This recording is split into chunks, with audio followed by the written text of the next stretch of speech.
All right, so this is Kenny Santos out of Toronto, Canada for KennySantos.com. I want to tell you a story. It's a story about two bank robbers. And I actually got this story by listening or watching a video by a guy by the name of Nate Staniforth. He's selling a course. But when I heard the story, I thought it really applied well to network marketing and particularly for prospecting. So let me tell you the story, and then I'll evaluate, or not evaluate, but then I'll expand on that and how it applies to network marketing and prospecting. And so it is a tale of two bank robbers. And so the first bank robber, what the guy does is he's going to rob the bank, all right? And he puts on a ski mask, right? He puts on a ski mask and he has a large duffel bag, walks into the bank. The bank it's not like he waits in line, right? It's like the bank's empty. Walks into the bank and goes up to the teller, puts the duffel bag onto the counter and flashes a handgun and hands the teller a note that says something like, fill this bag up with $100 bills and we can all go home peacefully and have dinner tonight. And so, what the teller does? Fills the bag up with some money, and then the guy takes the money and walks out. All right, and he has a ski mask, so they couldn't identify him. And then he just kind of walks out of there and goes on his way. Now, the bank robber, he has a problem. And the problem is that you can't really, unless it's wintertime, right? And let's say this is happening in the summer, but unless it's wintertime, you can't really just go out in broad daylight wearing a ski mask, carrying a duffel bag. It's going to arouse some suspicion. So he is eventually going to have to take off that mask, and he is going to have to do it very, very soon because it's very suspicious. But in this day and age, the police, they have a simple job. They just got to figure out who was underneath that mask. Right? And he's going to have to take that mask off sooner or later, and he can get caught a number of different ways. There's a number of people that are driving with dash cams. There's a lot of security cameras all around. And it's not just in the bank. It could be, in the strip mall where the bank is, or the gas station across the street, or who knows, right? But eventually he's going to have to take off that mask, and he is going to get caught because there's so much footage that is easily stored and that the police have access to that they're eventually going to catch this guy. All right. So that's story number one. And then there's story number two. And this is a little bit different. This is a guy. Let's say he's in his mid 60s, right? He has, he has a crew cut haircut. He has sunglasses on. He has this big old bushy beard. He has his neck tattoo on the side. Very identifiable, wearing this big old leather jacket, right? Same thing. Goes up to the teller, broad daylight. Takes a duffel bag, puts it on the counter, flashes a handgun and says, with a note that says, fill this bag up with $100 bills and we can go home safely and have dinner tonight and no one gets hurt. And so same thing happens. The teller takes the bag, fills it up with money. The guy walks out of the bank in broad daylight and kind of disappears into the crowd. All right. Disappears. Maybe there's, this crowd outside, disappears, never to be seen again.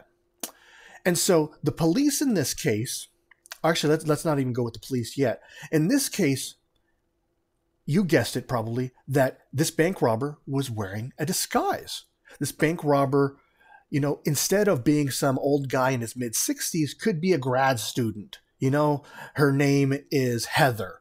And, she was wearing a fat suit, one of those suits that make her look like she's overweight. And she's wearing a prosthetic mask that makes her look 60. All right. And, you can get one of those for like $1,000 or $500 online somewhere. It's made by some Hollywood special effects artists. You've probably seen them on YouTube videos and on prank videos.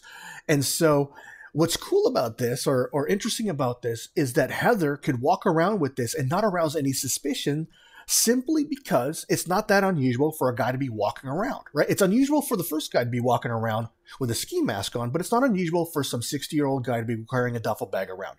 And so she could just disappear into the crowd and never be found again. And maybe while she's in the crowd, she takes off the mask, or maybe she, who knows? Maybe she walks somewhere and is able to take off the mask, but the police just can't find her. And the police, they have a difficult job in this scenario, is because the question they were asking in the first situation was, who's underneath that mask? whoever's underneath that mask is the guilty one, and they're going to get caught. And eventually, they're probably going to catch him. All right. And number two, they're asking the wrong question. The question that they're asking is, who is that guy? Who is this guy who's in his mid-60s wearing sunglasses with a snake tattoo and a big bushy beard that's overweight? Because all the witnesses at the bank are going to say, yeah, we saw him. He had he had sunglasses. He was overweight. He had a big bushy beard. He had a snake tattoo on his neck, right? Even the security footage is going to back them up. Right. And then even if they watch the security footage, they may see that, this person gets into a car, gets into a cab, drives off to a park, maybe disappears in the forest, and they never see the guy come out of the forest again. All of these things could happen. And the police are just simply asking the wrong question. They're asking, who is this guy? And this guy simply doesn't exist. All right. And so the way that these two bank robberies were performed were essentially the same. Both people had a mask. Both people passed a note. Both people flashed a handgun.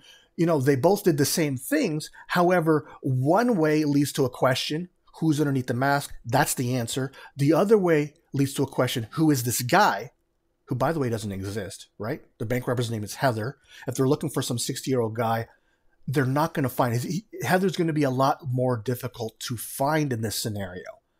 And so the reason why I wanted to bring this tale to you is because in your prospecting, a lot of people, they ask the question, how can I get my prospect to buy?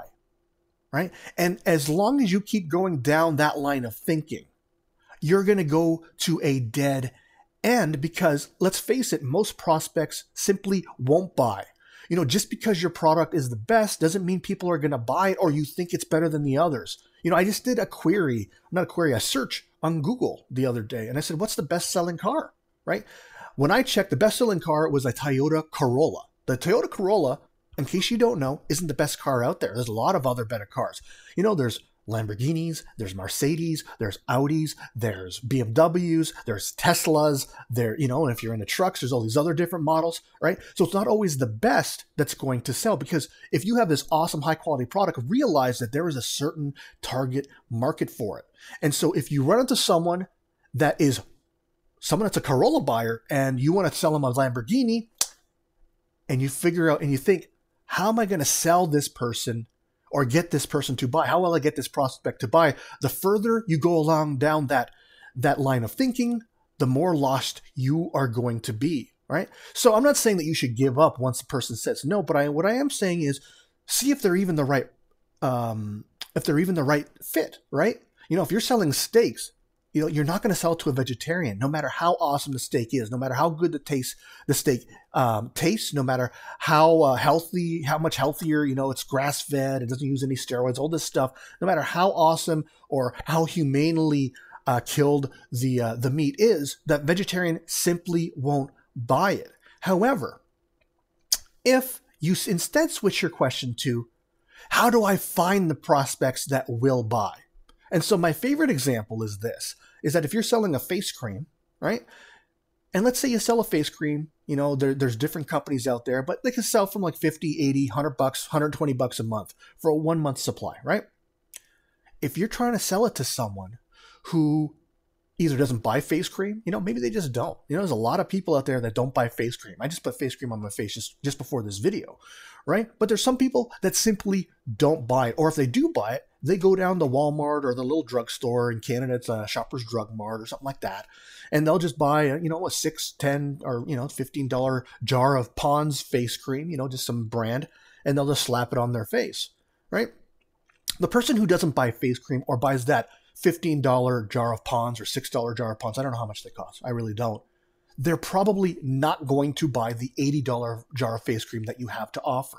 Same thing goes with your energy juice or energy drink or your weight loss shake. If they're just buying Slim Fast and they're happy with that, right? Slim Fast is going to be less expensive, not as good, but less expensive than what you're selling. You're simply trying to sell to the wrong person. However, if you change your questioning and if you try to keep selling to them, you're going to hit a dead end. Oh, ours is better. Ours is scientifically proven. Ours is invented by Dr. So-and-so. Ours, has all these antioxidants. Ours has a special ingredients. Ours has yada, yada, yada. Doesn't matter. All right. Instead, change your questioning. And instead of thinking, how can I get this prospect to buy? Instead, change it to, how do I find the prospects that will buy? Who's going to buy that $80 jar of face cream?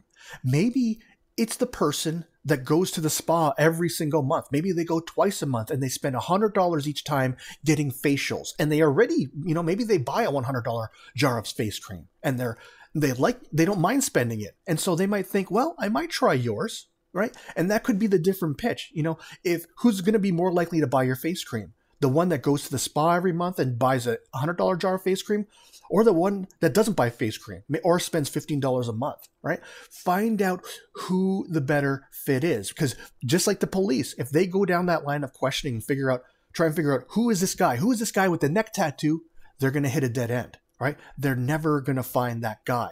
If you're going to go down the road and believe what your company's telling you, that everyone is your prospect and that everyone needs your product or service, by the way, then you're going to hit a dead end, because most people simply won't buy. When you go fly in an airplane, there are more people, there are more seats available for coach than in first class. First class is clearly better. There's more room, there's better food, they get served quicker, they get off the plane faster, they get onto the plane faster, they're more comfortable, they get better service, period. It's better, but more people buy coach. Why? Why is that? First class is better, right? Why is it? Even though first class is better, more people buy coach. More people buy regular vegetables versus the organic vegetables. The organic vegetables are better, they cost more. And so I want you to really keep that in mind when you're out there prospecting. Because if you could just change your line of questioning from, how can I get my prospect to buy? Because if you go down that line, if you continue that line of thinking, it's going to take you, so much time with each prospect that you're going to give up and you're not going to get the results that you're looking for. However, you just sort and you figure out this person is not the right fit, and you just go on to the next person. Just by default, you're going to get more sales and signups just by volume. And remember, you've been told this before, this is a numbers game, right? You've been told this not just by me, but by other people as well. And so, and that is the truth, right? And so the more people you talk to, the more likely you're going to get more sales, and the more likely you're going to get those signups. So again, those tale of two bank robbers, the police, right? If they're asking the right questions, if they can get the answer, they're going to get to the right conclusions that they want. Same thing with you. What I invite you to do is think about your question. Instead of thinking, how do I get my prospect to buy? Instead, think, where do I find the prospects that will buy? And then you're going to get a lot more success. So I trust you got some great value out of this. Again, what I invite you to do is this. If you're getting value from my blog, from my videos, from my content, I invite you to do something super simple, super easy. I invite you to either like, subscribe, share, comment. It's a super easy way, and it's a simple way for you to support my blog and to do so for free. All right, thanks a lot. And well, I guess create a great day.